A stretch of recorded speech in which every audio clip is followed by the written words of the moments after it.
안녕하십니까. 소통의 문학 주역 시간입니다. 이번 시간은 주역 64개 중에서 39번째 개인 수산근계에 대해서 같이 공부를 하려고 합니다. 우선 수산근계의 개상을 보고 다시 말씀을 드리도록 하겠습니다. 자, 개상을 한번 보시겠습니다. 수산근계는 아래는 산이 있습니다. 위에는 물이 있습니다.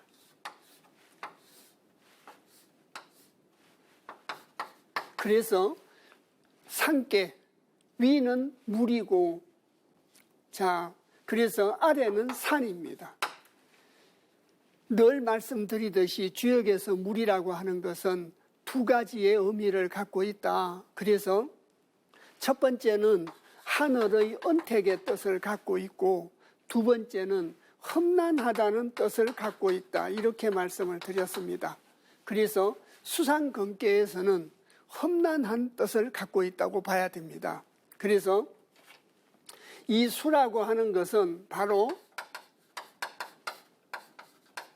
험난하다는 뜻을 갖고 있고, 자, 산이라고 하는 것은 머문다는 뜻을 갖고 있죠. 그래서 발지자를 그칠지자로 읽어서 바로 머문다는 뜻입니다.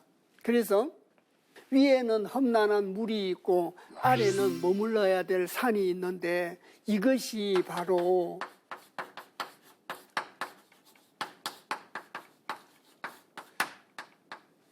수산근계입니다. 이 근자라고 하는 것은 쩔뚝발이 근자입니다. 그래서 이 근이라고 하는 것은 파자로 따지면 겨울한이죠. 이 겨울에 발이 차지 않습니까?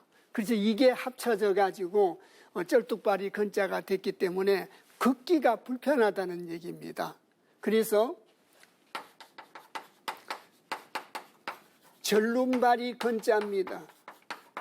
걷기가 힘들다는 뜻이죠. 그래서 나중에 괴상에서 또 소상하게 말씀을 드리겠습니다마는 아까 말씀드린 대로 이 수산근계는 위는 험난한 물이 있고 아래는 산이 있습니다. 산이라고 하는 것은 머문다는 뜻을 갖고 있고 물이라고 하는 것은 험난한 뜻을 갖고 있다. 그래서 사람이 인생사를 살면서 험난함을 눈앞에 뒀을 때는 무작정 건너가려고 하지 말고 머물러는 지혜를 가져라. 머물러라고 말을 하고 있습니다. 그래서 쩔뚝발이 근자로서 걷기가 힘들고 나아가기가 힘든 상황에서는 어디에 머물러야 되고 험난함이 눈앞에 있을 때는 자, 나아가지 말고 머물고 있는 것이 지혜다. 그런 걸 설명하고 있는 것이 바로 수산근계다. 이렇게 말씀드릴 수가 있습니다. 그리고 수산근계의 그 내용에 들어가기에 앞서서 64개하고 서로 관련된 내용을 조금 설명을 하고 가야 될 필요가 있습니다. 자, 그래서 저희들이 주역 공부를 하면서 다른 건 물론 외우면 좋은데 굳이 외울 필요는 없는데 건공감리 진송간태 삼효단계 8개만은 암기를 하시는 게 주역 공부하는데 굉장히 도움된다, 이런 말씀을 많이 드렸습니다. 그리고 또 주역에서 문항팔캐도를 기준으로 해가지고 건을 중심으로 한 양계와 곤을 중심으로 한 음계가 구성이 되어 있기 때문에 그 구성 내용하고 64계하고도 밀접한 관계를 갖고 있다, 이렇게 말씀드릴 수가 있습니다. 그 중에서 오늘 저희들이 공부를 해야 될 수산근계 내용과 직접적인 관련이 있는 내용을 잠시 살펴보고 수산근계 내용에 들어가도록 하겠습니다. 자, 통상 문항팔캐도를 기준으로 본다면, 자, 설계편 제10장에 건은 아버지라고 이루고 해서 건부라고 하죠. 그래서 건입니다. 건을 중심으로 해가지고 문항팔캐도에서는 양계는 양계끼리 모여 있습니다. 그래서 첫 번째가 진이 있습니다.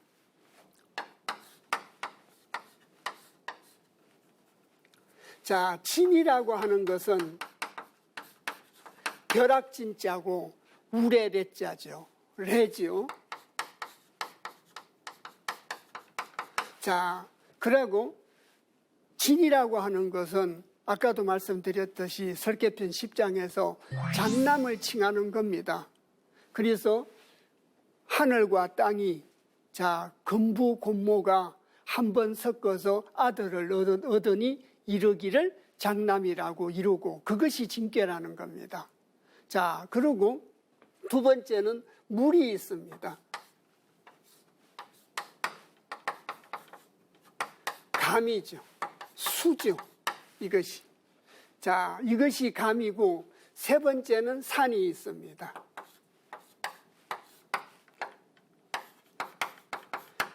칠간산이죠. 산입니다.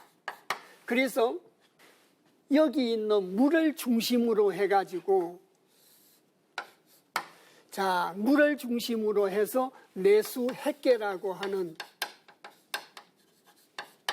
다음 시간에 저희들이 공부를 해야 될 주역 64계 중에 저 40번째 궤입니다. 내수핵계. 모든 것이 다 풀린다는 뜻을 가진 것이 내수핵계입니다. 그리고 수산 근계입니다. 그래서 오늘 저희들이 공부해야 될 수산 근계가 바로 건을 중심으로 한 양계 3개가 연결이 되어서 만들어진 계가 바로 자, 수산 근계다. 그리고 한쪽에서는 곤을 중심으로 했겠죠. 곤을 중심으로 해서, 자, 땅을 중심으로 해가지고 첫 번째는 바람입니다. 장려죠. 그래서 손깨가 있습니다. 자, 손깨가 있고, 두 번째는 이깨죠.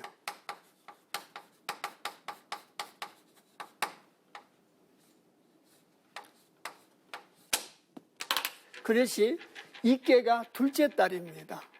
셋째 딸은 자, 택이죠. 자, 그래서 연못입니다.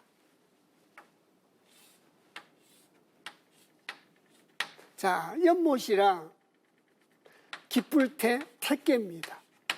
이걸 다른 말로, 자, 오손풍이라, 손이라고 하는 것은 풍입니다. 그리고 이라고 하는 것은 화죠. 그리고 태라고 하는 것은 연못택자 택입니다. 이래서 저희들이 지난번에 배웠던 곤은 엄마인 곤을 중심으로 해가지고 장녀, 중녀, 소녀입니다. 자, 그리고 여기 있는 장녀와 중녀인 바람과 불을 연결시킨 것이 지난번에 저희들이 공부를 했던 풍화 가인계입니다.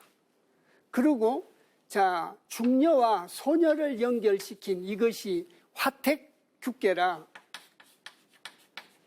바로 지난주에 공부했던 어긋날 규자죠.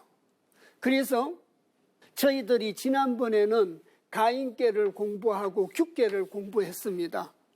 오늘 저희들이 수산근계를 공부하고 다음 시간에 내수획계를 공부를 합니다.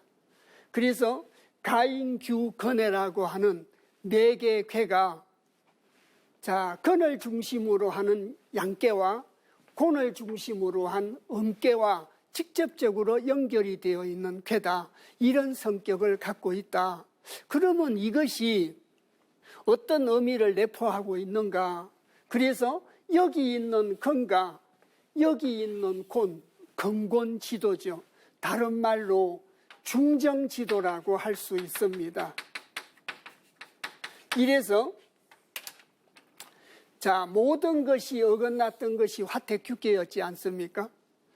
불은 위로 올라가고 물은 아래로 내려가서 어긋났다고 말씀을 드렸습니다. 그래서 기운으로도 어긋나고 인사적으로도 여기가 둘째 딸, 셋째 딸이었지 않습니까?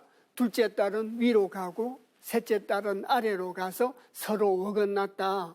그래서 공자께서 만물은 다 어긋나 있지만 기사동냐라 그 하고자 하는 일은 같고, 또 남녀는 서로 어긋났지만 기지통냐라 그 뜻은 서로 통한다. 그래서 모든 것이 어긋났지만 어긋난 것은 하는 일은 같고 뜻은 통한다는 겁니다. 어긋났지만 같다는 걸 전제로 해서 대립과 갈등을 딛고 넘어서서 상생과 소통의 방법을 모색하는 것이 바로 지난번 시간에 배웠던 하택규계였습니다. 그래서 어긋남을 갖다가 극복하고 또 집 안에서 우리가 맡은 바의 역할을 잘 수행하고 또 다리가 절어서 먼 길을 갈 수 없고 험난한 곳을 갈 수 없는 상황에서 그 험난함을 벗어나기 위해서 어떻게 해야 되는가? 그래서 중도를 권원으로 정도를 행하는 중정지도가 필요하다는 내용을 내포하고 있다는 겁니다. 물론 주영육식사계 전부를 한마디로 말을 하라고 한다면 중정지도입니다. 중정지도하고 관련이 없는 개는 물론 없습니다. 근곤지도를 중심으로 해서 양계끼리 있으면서 만들어진 것이 바로 근계와 핵계였습니다. 또 곤을 중심으로 해서 음계끼리 연결이 되어서 만들어진 계가 가인계와 규계였습니다. 그래서 지지난번하고 지난번 시간에 공부를 했던 것이 가인과 규고, 앞으로 공부를 해야 될 것이 수산근계와 내수핵계입니다. 이래서 수산근계도 쩔뚝발이가 산을 가려면 가지를 못하니까 어렵지 않겠습니까? 어긋났을 때 큰일을 할 수가 없었습니다. 소사는 가하다고 했지 않습니까? 그래서 이것을 헤쳐나가는 데는 중정지도가 필요하기 때문에 이래서 가인계나 규계나 근계나 핵계에서 흉함을 피흉치길이다. 흉함을 피하고 기람을 취하는데 가장 근본적인 것이 중정지도가 필요하다는 의미를 내포하고 있다는 겁니다. 전체적인 뜻에서.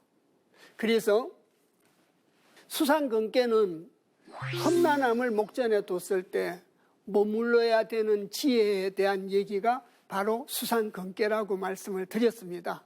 그리고 이 수산근계가 앞에서 배웠던 궤 또는 64궤하고 어떤 연관성을 갖는가, 이러한 연관성을 갖고 있고 이러한 연관성에서 이 험난함을 극복하는 데는 중정지도가 필요하다는 것까지 간단하지만 저희들이 정리를 해봤습니다. 이걸 바탕으로 해가지고 근계의 요지와 괴사, 단사, 대상사를 살펴보도록 하겠습니다. 그러면 수산근계 요지를 먼저 보시겠습니다. 수산근계는 방금 전체적인 걸 간략하게 설명 말씀드리면서 설명드렸듯이 위에는 물입니다. 물인데 저 물은 험난한 걸 나타낸다 이렇게 말씀을 드렸습니다. 아래는 산입니다. 산이라고 하는 것은 머문다는 뜻을 갖고 있지 않았습니까? 그래서 위는 물이고 아래는 산이라 수산근계다. 그것이 바로 근계의 계명이다. 이렇게 설명을 할 수 있습니다. 그러면 두 번째 계의 뜻이란, 수산근계에서 그 근계의 뜻이라는 건 어떤 것인가? 험난함이 겹쳐 있는 상황에서 어려움을 헤쳐나갈 수 있는 이치에 대해서 설명을 하고 있다. 조금 전에 전체적인 걸 설명 말씀드리면서 어려움을 헤쳐나가는 그 근저에는, 내면에는 중정지도가 깔려있다, 이런 말씀을 드렸지 않습니까? 64개와의 상호관계를 설명드리면서 중정지도가 필요하다는 걸 좀 전에 말씀을 드렸습니다. 그래서 잠시 계상을 다시 보겠습니다. 산이라고 하는 것은 절름발일 때는 산을 올라가기가 굉장히 힘듭니다. 자, 그렇지 않습니까? 험난한 산을 겨우 넘었는데 넘고 보니까 험난한 강물이 또 앞에 놓여 있다는 겁니다. 험난함이 겹쳐 있다고 하는 것은 앞에는 험난한 산이 있고 그 다음에는 험난한 물이 있다는 뜻입니다. 그것이 험난함이 겹쳐 있다는 뜻으로 이해를 하시면 되겠습니다. 자, 주역 상경 28번째 궤에 중수강계가 있었지 않습니까? 험난한 강이 두 개 있었던 거죠. 험난함이 겹쳤는데 험난한 강이 두 개가 겹쳐 있는 건 중수강계고, 수산근계도 험난함이 겹쳐 있습니다. 험난함은 겹쳐 있는데 앞에는 험준한 산이 있고 그 다음에는 험준한 강이 있다는 뜻으로 이해를 하시고, 중수강계와 수산근계의 뜻을, 험난함이 겹쳐 있다는 뜻을 구분해 주셨으면 합니다. 이해 가시죠? 그 다음 내용을 보시겠습니다.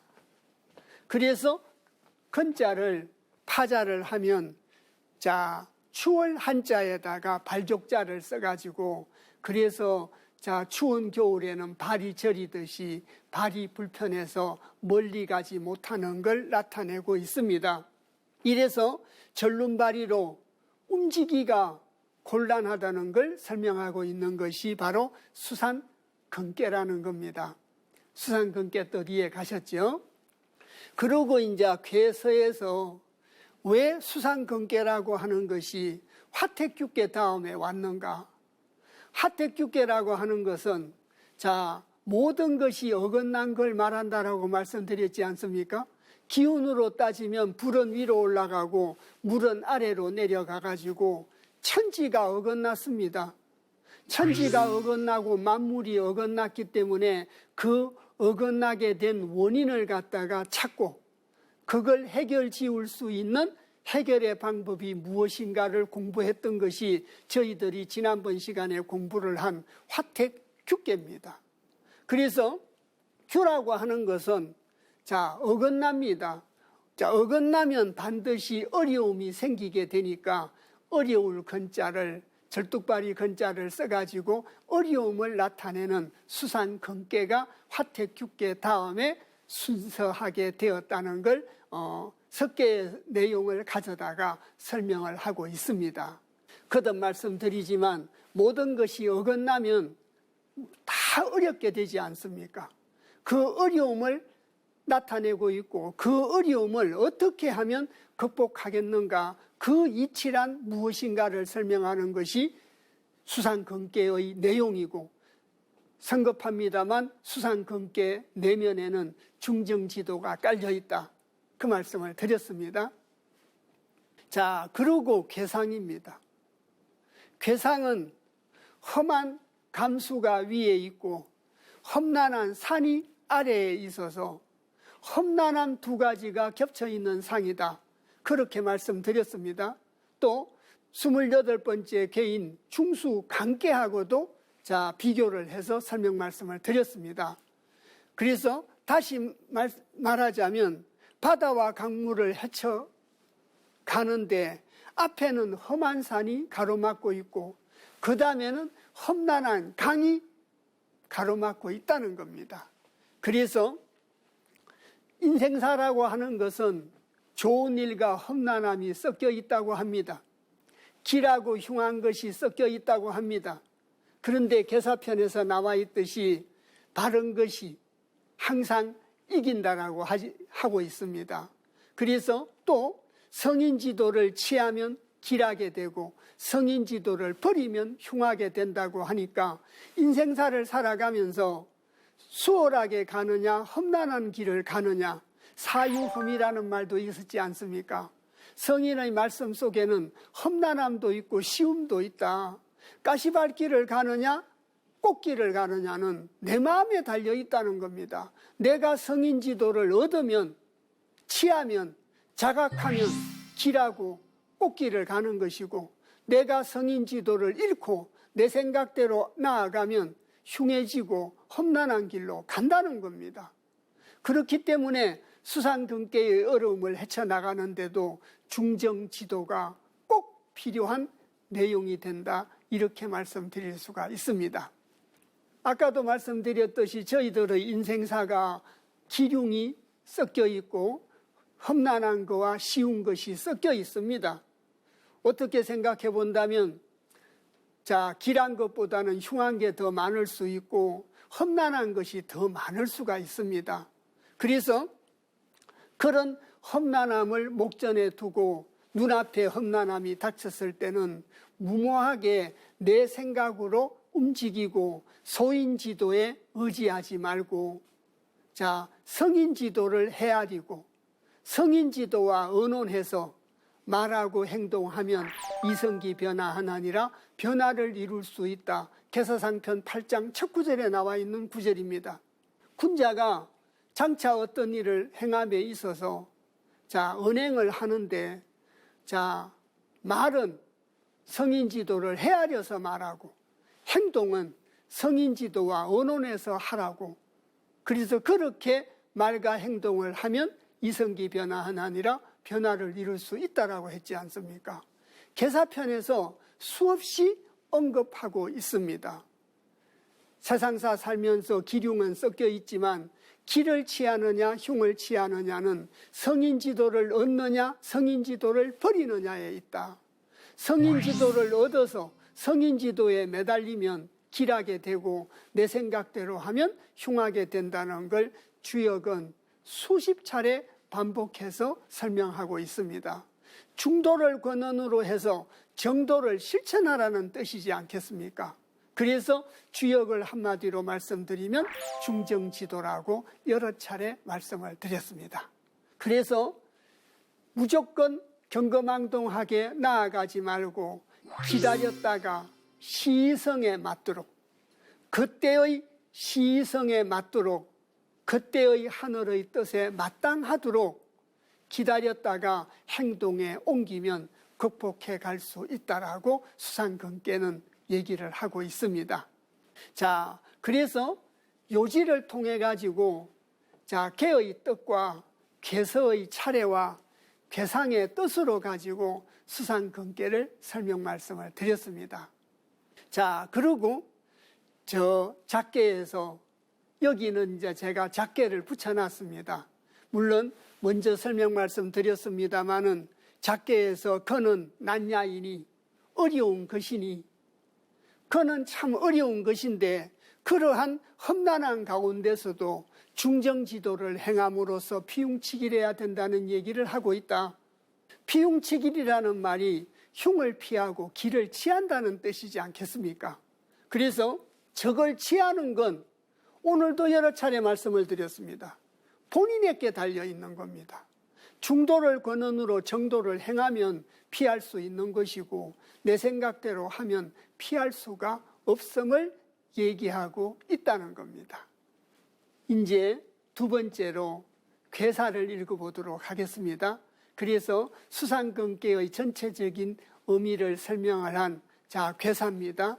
그는 이선함하고 분리동북하며 이견대인하니 정이라 기란이라.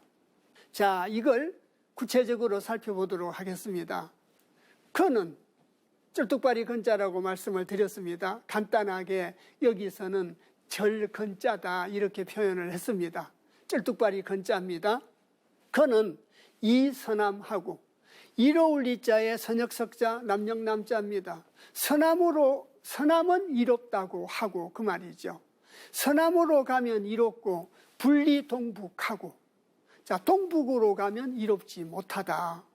그래서 주역에서 문왕팔계도를 기준으로 해가지고 이선함과 분리동북에 대한 얘기를 많이 거론을 했었습니다. 잠시 이 구절을 잠시 접어두고 문왕팔계도를 한번 보시겠습니다. 자, 여러 차례 보셨던 문왕팔계도입니다. 문왕팔계도라 눈에 많이 익었으리라 생각이 듭니다. 자, 진이 있는 것이 바로 동입니다. 태가 있는 것이 바로 서쪽입니다. 그리고 이가 있는 곳이 남이고 감이 있는 곳이 북입니다. 문왕팔계도로 가지고 수상근계를 잠시 적용을 시켜보면 계절로 따지면 동쪽이 봄입니다. 남이라고 쓰여 있는 이께가 여름입니다. 태라고 쓰여 있는 곳이 가을입니다. 감이 겨울입니다. 지금 저희들은 수상경계를 하고 있지 않습니까? 감이라는 게 물수지 않습니까? 그러고 8간산이라 간이 산입니다. 그러니까 수상경계라고 하는 것은 겨울과 북은 겨울이고 동북은 겨울에서 봄으로 가는 사이에 있죠. 어쨌든 계절이 겨울입니다. 겨울이기 때문에 다리가 절이다. 그래서 수상근계가 문왕팔계도를 가지고 적용을 시켜도 딱 맞게 되어 있습니다. 그래서 그 얘기는 잠시 수상근계를 문왕팔계도에다가 결부시켜 본 겁니다. 이 문왕팔계도를 펼쳐놓은 것은 이 서남 분리 동북에 대한 설명을 드리고자 펼쳐놓은 겁니다. 그러면 지금 저희들은 수상근계를 공부하고 있습니다. 다리를 절고 있습니다. 다리를 절고 있는 상황에서는 동북이면 간입니다. 산입니다. 산으로 가는 건 험난한 산이기 때문에 다리를 절 때는 갈 수가 없다는 얘기입니다. 갈 수가 없기 때문에 이롭지 못하다. 그래서 분리동북이라는 말을 쓴 겁니다. 그리고 다른 여러 가지의 의미와 뜻도 있습니다. 간이라고 하는 것이 동북상붕이라 동북 쪽으로 가면 덫을 잃고 동북으로 가서 덫을 잃는다고 하는 것은 유경야다. 그래서 음이 양을 만나 가지고 성인지도를 얻음으로써 성인지도를 자각하는 경사가 있게 된다. 자, 그런 뜻을 가진 것이 바로 동북상북 내유경야의 뜻입니다. 수상근계의 내용하고는 조금 다르죠. 수상근계에서는 현재 신체적으로 다리를 절고 있기 때문에 높은 산을 가기가 어렵다는 뜻으로 분리동북이라고 얘기를 한 겁니다. 그리고 이 서남이라고 하는 것은 땅이지 않습니까? 땅곤자. 땅이고 남쪽에 불이라는 건 밝음이요 진리입니다. 그래서 곤의 남쪽으로, 곤의 서남으로 이렇게 가니까 곤은 엄마지 않습니까? 그리고 소는 첫째 딸이요, 이는 둘째 딸이고 태는 셋째 딸입니다. 자, 곤을 중심으로 해가지고 원깨들끼리 모여 있습니다. 잠시 괴상을 보시겠습니다.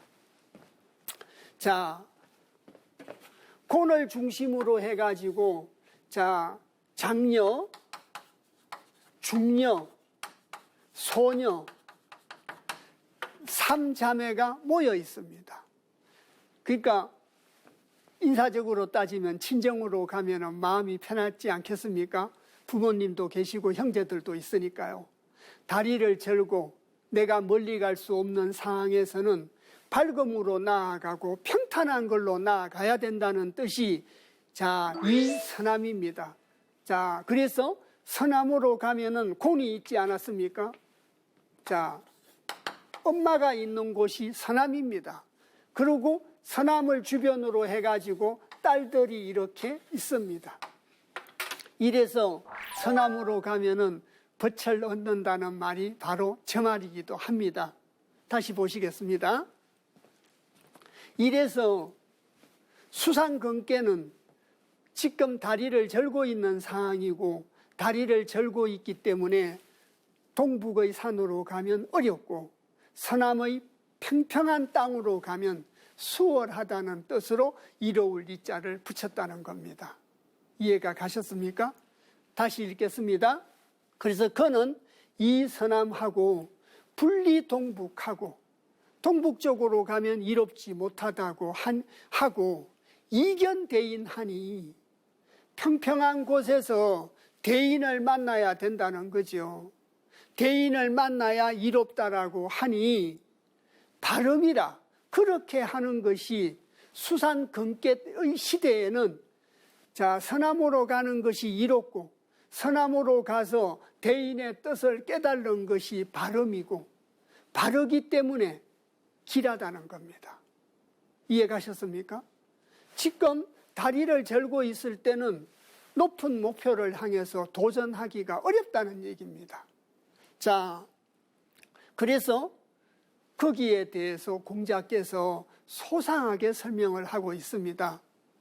자, 단할 그는 난야이니 험제 전야이니 견엄이 능지하니 지제라 건리 서남은 왕득중야 일세오 분리 동북은 기도 국야 일세오 이견대인은 왕유 공야요 당이 정길은 이정방야 일세니 결론으로 건지시용 대이제라 이렇게 설명하고 있습니다. 이 설명을 차근차근하게 따져보도록 하겠습니다. 그래서 단에서 이르기를 자 여기서는 그냥 건자로 읽겠습니다. 그는 난야이니 어려울 난자 어려움이니 자 쩔뚝발이 건자는 어려운 뜻이다 그 말입니다. 자 난야이니 험제 전야이니 험할 험자 있을 제자 앞절 자지 않습니까? 괴상 잠시 보시겠습니다. 아까 제가 험난함이 겹쳐져 있다라고 말씀을 드렸습니다. 앞에는 험준한 산이 있고 그 다음에는 험난한 물이 있습니다. 험난함이 겹쳐져 있는 거죠. 그래서 눈앞에 험난함이 있습니다. 그것도 겹쳐져 있다는 겁니다. 겹쳐져 있는데 다시 보시겠습니다.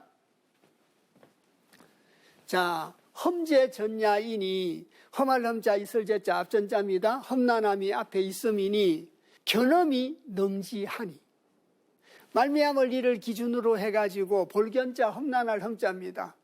험난함을 보고 능히 머문다라고 하니 괴상의 뜻을 취해가지고 설명을 했습니다. 다시 괴상을 보시겠습니다. 괴상을 보시면 험난함은 겹쳐 있는데 상하 괴상을 보면 위에 있는 물은 험난함 뜻이요 아래에 있는 산은 머문다는 뜻이지 않습니까? 이래서 험난함을 보고 능히 앞에 있는 눈앞에 있는 험난한 강을 보고 능히 머무를 수 있다는 뜻입니다. 괴상을 보고 공자께서 설명을 한 거라고 말씀드렸습니다. 이해 가십니까? 다시 단사의 내용을 보시겠습니다. 그래서 견험이 능지하니 눈앞에 있는 험난함을 보고 무모하게 나아가는 것이 아니라 능할 능자 거칠 지자입니다. 능히 머문다라고 하니 지제라 알지자인데 뜻을 새길 때는 지혜로울 지자로 뜻을 새겨주셔야 됩니다. 그래서 지혜로움이라 어조사 어자에 어조사 제자를 썼으니까 조금 감탄사 문장으로 유추 해석을 하면은 지혜롭구나 그 말이죠. 참 지혜롭다. 험난함을 눈앞에 두고 경거망동하게 발이 빨리 움직이는 것이 아니라 능히 머무를 수 있으니 참 지혜롭다 그 뜻입니다. 지혜롭구나. 그 다음 구절을 보시겠습니다. 그래서 험난함에 대한 첫 구절의 얘기를 공자께서 설명을 하시고 두 번째 구절에 자, 이 선함에 대해서 설명을 하고 있습니다.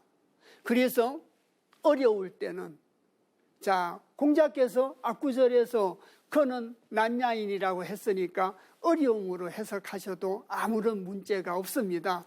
그래서 자, 어려울 때는 선함은 이롭다고 하는 것은 왕덕중야 일세요. 가랑자입니다. 얻을 덕자 가운데 중자입니다. 가면 중을 얻는다는 뜻입니다. 가면 성인지도를 얻습니다. 가면 성인지도를 갖다가 얻기 때문에 그래서 선함은 이롭다라고 하고 공자께서 분리동북은 동북쪽은 이롭지 못하다고 하는 것은 현재 다리를 절고 있는데 높은 산을 올라갈 수가 없지 않습니까? 그런데 올라간다는 것은 수산근계에서는 험난함을 보면 머물러라고 했는데 머무르는 것이 참 지혜롭구나 감탄사 문장으로 끝을 냈는데 사람의 생각으로 의욕만 앞세워 가지고 높은 산을 올라간다는 것은 어리석은 짓이 아니겠습니까? 자, 그래서 분리동북은 기도궁야라 막힐 궁자입니다. 그 도가 막히고 그 도가 다할 궁자로 읽으면 그 도가 다하는 거죠. 지금은 그쪽으로 동북쪽으로 가야 될 때가 아니라는 겁니다. 다리를 절고 있기 때문에 평탄한 쪽으로 가야 되고 평탄한 쪽으로 가면 다리만 편한 것이 아니라 가면 중을 얻는다라고 설명을 하고 있습니다. 이해 가셨습니까? 굉장히 구체적으로 설명을 하고 있다고 보여집니다. 그리고 이견대인은 대인을 만나봄이 이롭다. 늘 말씀드립니다. 대상사에서 써있자도 자각의 뜻을 갖고 있고 자 이견대인의 볼견자도 자각의 의미를 갖고 있다. 그래서 이걸 꼭 염두에 두셔야 된다. 자, 대인은 성인을 보고 말하지 않습니까? 그래서 성인만 보면 이롭다는 것이 아니라 성인을 보고 그 말씀을 깨달아야 이롭다는 겁니다. 자각을 해야 이롭다는 뜻이 바로 이견대인입니다. 다시 달리 말씀드리면 자, 부처님, 예수님, 공자님 얼굴만 보면 이로운 것이 아니라 그분들의 말씀을 책으로 읽어서 시대가 워낙 차이가 있기 때문에 직접 볼 수는 없지 않습니까? 그래서 그분들이 남긴 말씀을 기록해 놓은 경전을 읽고 깨달으면 이롭다는 뜻이지 않겠습니까? 편안한 곳에 가서. 이래서 이견대인은 대인을 만나봄이 이롭다는 것은 왕유공야라 가면 공이 있다는 겁니다. 주역에서 저 공공자는 성인지도를 실천한 공이다. 굉장히 많이 말씀을 드렸습니다.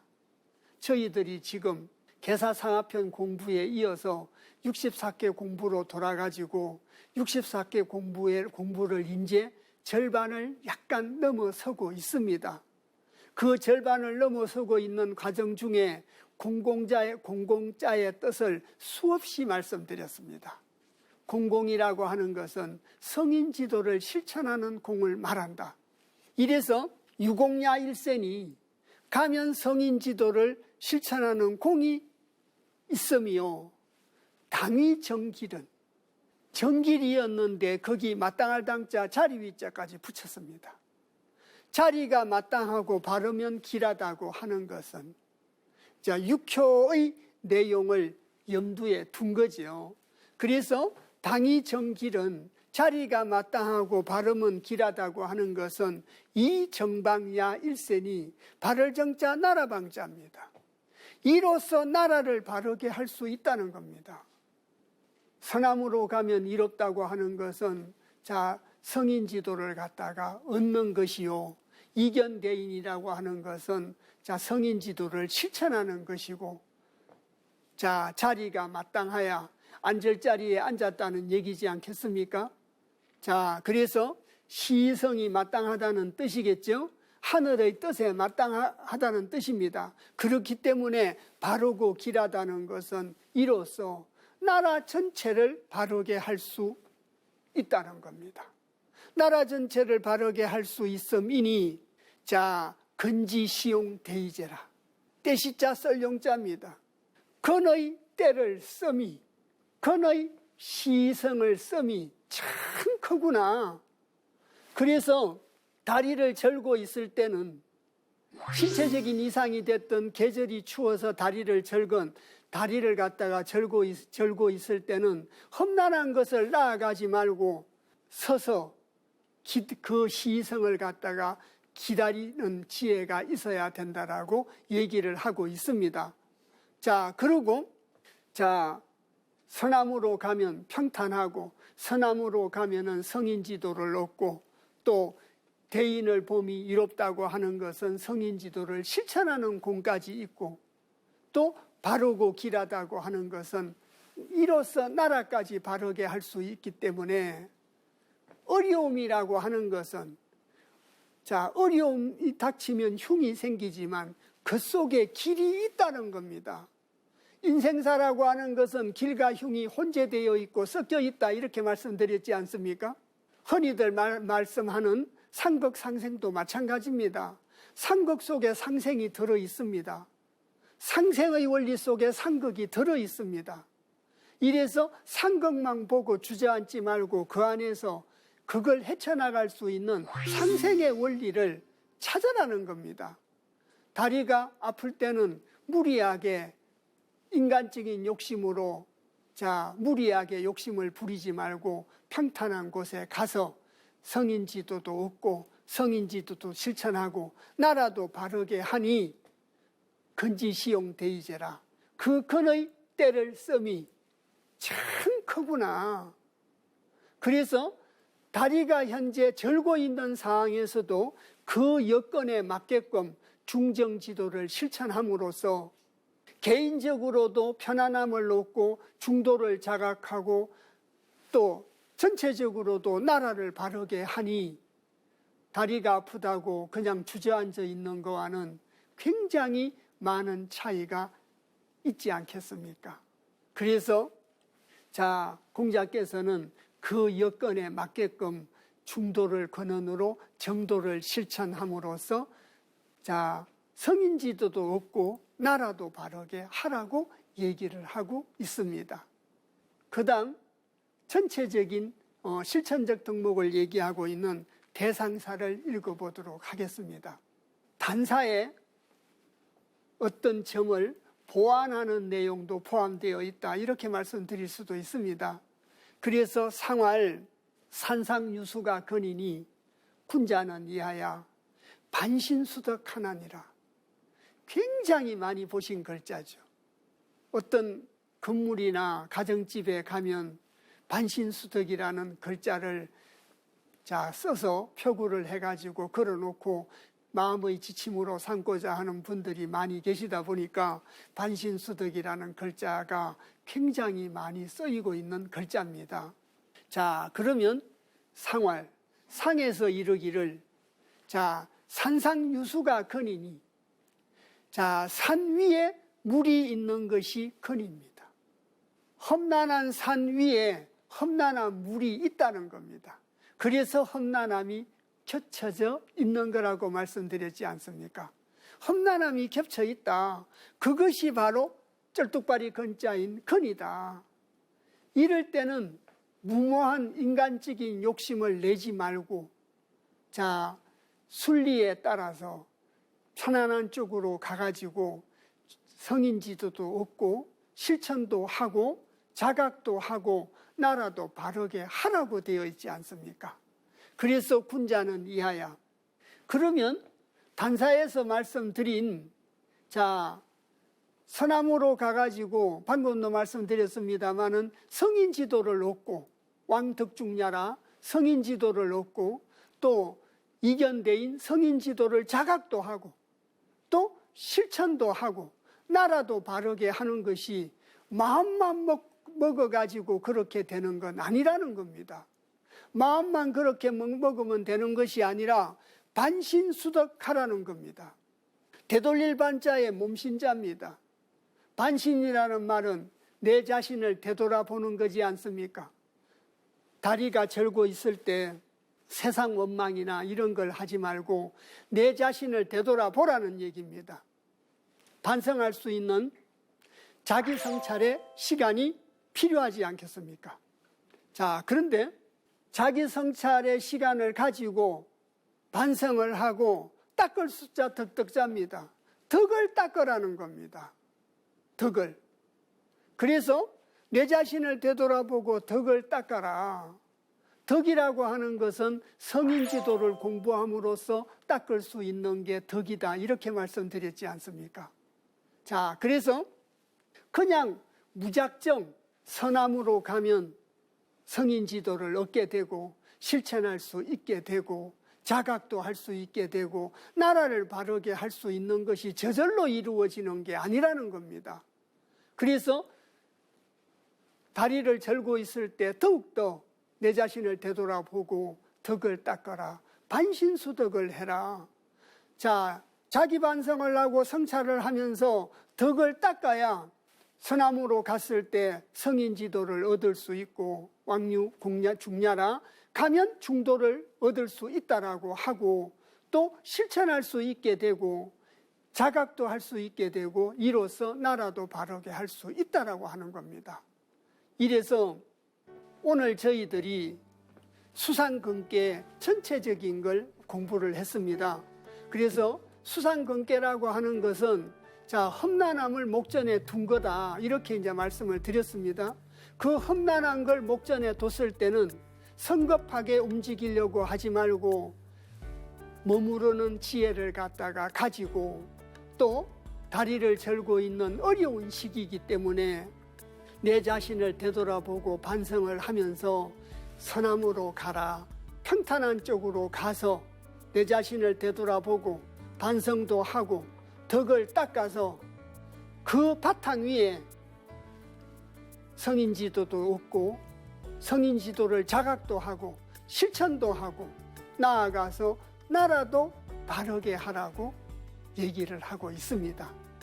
그래서 주역 64개에는 항상 자, 길과 흉이 혼재되어 있고 인생사도 길과 흉이 혼재되어 있는데 주역에서는 어려운 일이 닥칠 때마다 그 어려움 속에서 해법을 찾고 해결 지을 수 있는 그런 해결책을 모색하라고 얘기하고 있는 것이 주역입니다. 또 저희들이 주역을 공부하는 목적이 피움치길에 있지 않습니까? 흉을 피하고 길을 취하는데 지금은 흉을 닥쳤지만 그 흉 속에서 길할 수 있는 이치를 찾아라는 겁니다. 서남으로 가가지고 자, 성인 지도를 갖다가 얻고 자각도 하고 나라도 바르게 하라고 얘기를 하고 있고 그걸 위해서 반신수덕이 필요하다. 거듭 말씀을 드렸습니다. 이걸 바탕으로 해가지고 다음 시간에 수상근계 자 6교사를 같이 공부하도록 하겠습니다. 오늘 수상근계 같이 공부해 주셔서 대단히 감사합니다.